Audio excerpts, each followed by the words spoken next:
Chapter 2, Section 1. Our memories is all that we become. So what does this mean?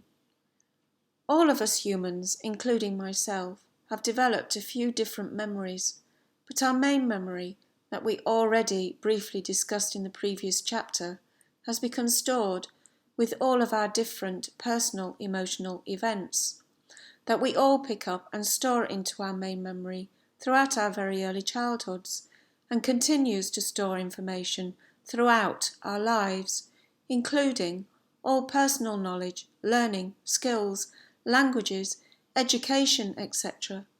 But the most highly influential memories that we continue to activate throughout our lives begins throughout our very early childhoods, with all of our individual and different happy or sad emotional events. Because all personal emotions dates right back since the day we were all first born and continues throughout our lives to become stored into our main memory, the memory that neuroscience experts refer to as our long-term memory. Another memory is our genetic memory that we all genetically inherited from all of our ancestors' different emotional events, and that dates right back thousands of years, and that we are all also going to discuss in further chapters throughout Section 1. And then we also have a working memory that we are also going to discuss in further chapters. But all of these different memories can only function through a very important process that neuroscience experts refer to as neuroplasticity. And that is why neuroplasticity is going to be the buzzword and the only solutions for the future survival of our human race in the 21st century, as you are about to discover throughout this very big book. Every single emotion that you experience since your very early childhood created an unknown, involuntary emotional reaction. And this emotional reaction triggered something that neuroscience experts refer to as involuntary neuroplasticity, a neuron that fuses together to create a new neural pathway. We will go into a lot more detail about this in further chapters. However, all of these new neural pathways began throughout our very early childhoods, and therefore they are especially reactive in very early childhood, because our brains are growing at very fast rates of speed and storing all of these unknown emotions into our memories. Remember that when we were all very young children, we had absolutely no idea what emotions we were storing into our memories, because we were all far too young to know or understand anything about ourselves. But our brains' memories knew, and because our brains and bodies were growing at such fast rates of speed, our brains as babies and throughout our childhood were easily able to absorb and store all of these different emotional events into our memories through this process called involuntary neuroplasticity. In other words, we didn't even know that we were storing these memories. So why is our long-term memory very important for us to all begin to recognise about ourselves? Most of us don't even remember most of our very early childhood emotional events, but our long-term memories remembers them all. They are always there, stored in our memory. And whenever we have an emotional event, an emotional interaction, our memory gets triggered and creates an emotional reaction to that memory. This is the reason that our long-term memories becomes the largest and most highly influential of all of our memories, because they store all of our personal, individual emotional events since very early childhood and throughout our lives. Whenever you had an unknown emotional event throughout your childhood, you were triggering an emotional reaction to occur. This emotional event could have been even a good, happy reaction or a bad, hurtful, fearful, or painful reaction. But remember that this emotional reaction was unknown to you. You didn't know about this emotional reaction. You didn't know that this hurtful, fearful, or painful emotional reaction then became stored into your long-term memory as your ego, fear, or hurt emotional behavioural patterns.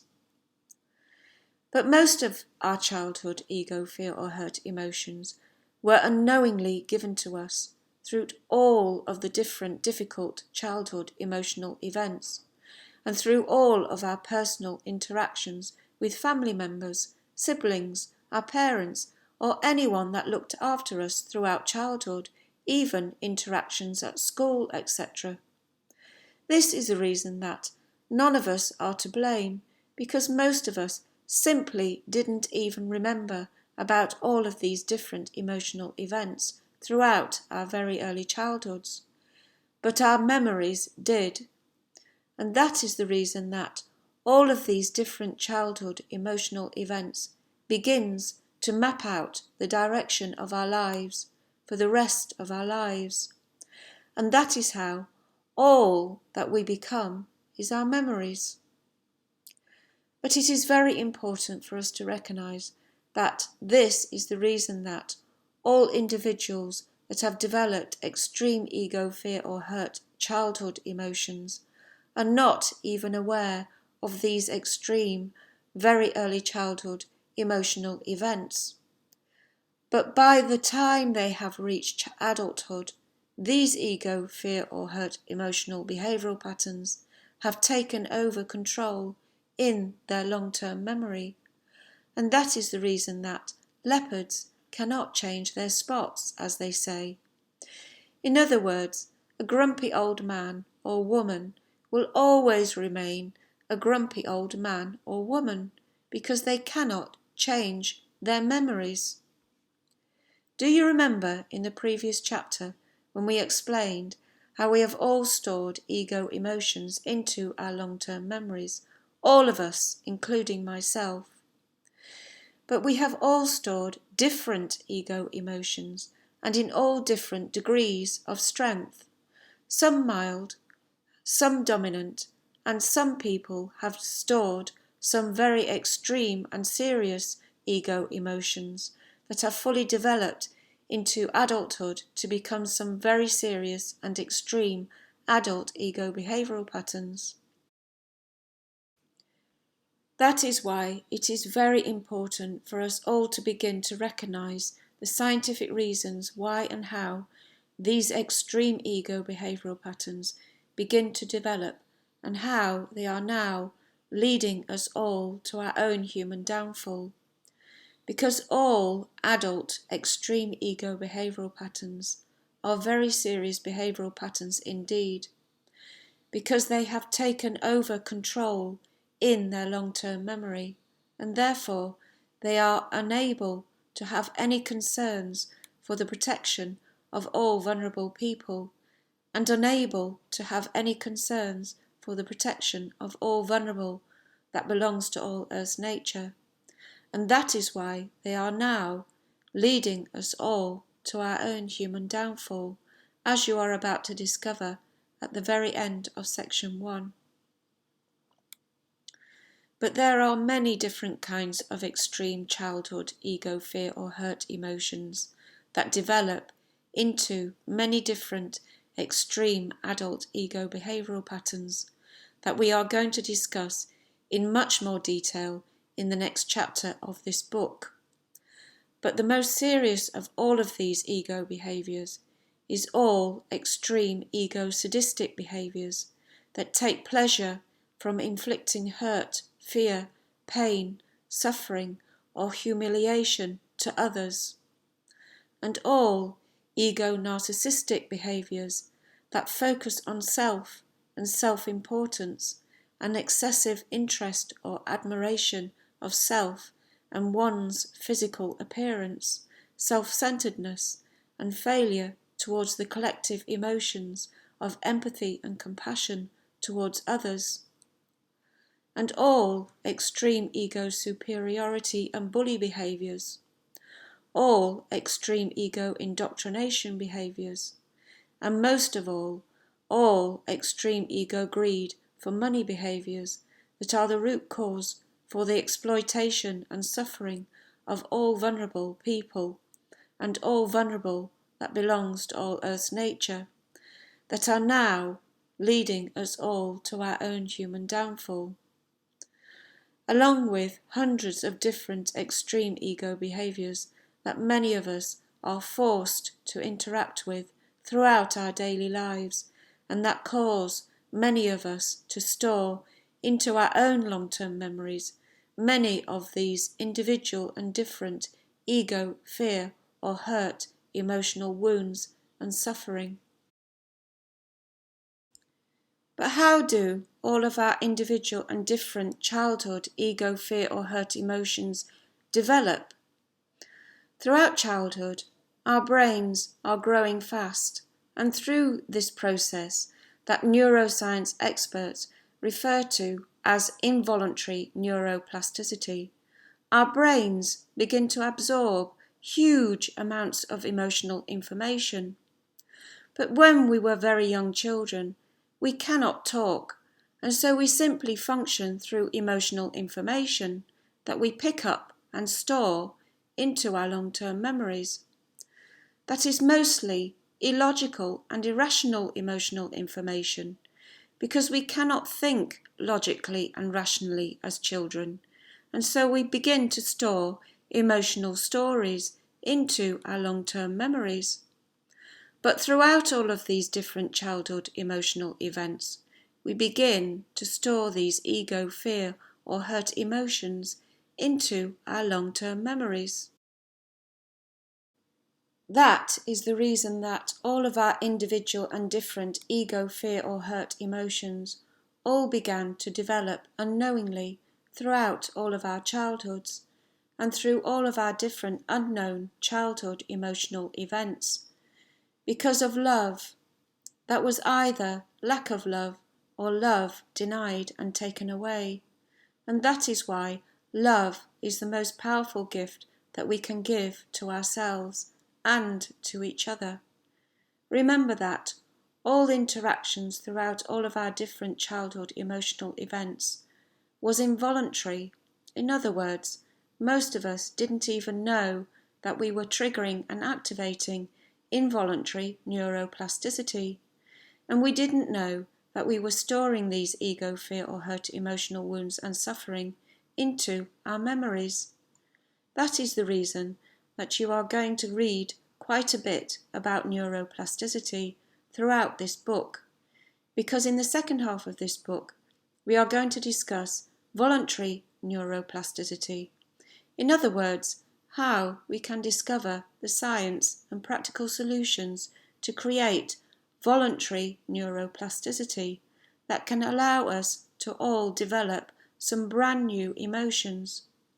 But this time they will be altruistic emotions of empathy, unconditional love, loving kindness and compassion, happy thoughts and happy emotions, and peaceful thoughts and peaceful emotions, and generosity of our human spirit towards ourselves, so that we all start to release and heal all of our ego, fear or hurt emotional wounds and suffering that we have all developed fighting to survive as a human in our modern world today.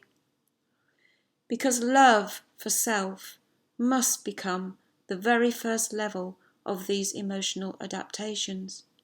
Because if we don't even have love for loving kindness and compassion towards ourselves, how on earth can we gain heightened awareness and give empathy, loving kindness and compassion towards the suffering of others? We all deserve loving kindness and compassion for all of the emotional struggles and fighting to survive as a human.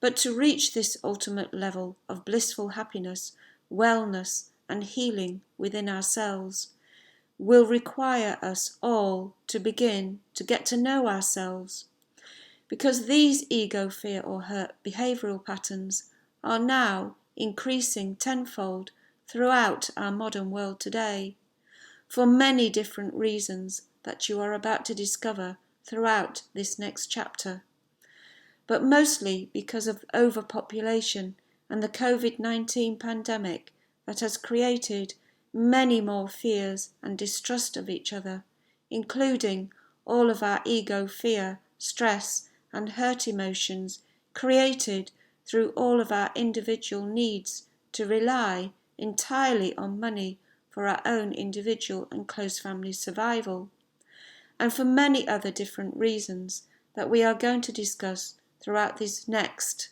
very long chapter. That is why it is very urgent that we now begin to recognise how and why all of these different unknown childhood emotional events influences our lives for the rest of our lives, because all of these unknown childhood fear or hurt ego emotions start to build our memory, and that is how our main memory, called our long-term memory, begins to map out the direction of our lives for the rest of our lives, because our long-term memories control most of our behavioural patterns, our thought patterns, our reasoning, our decisions, and most of our reactions.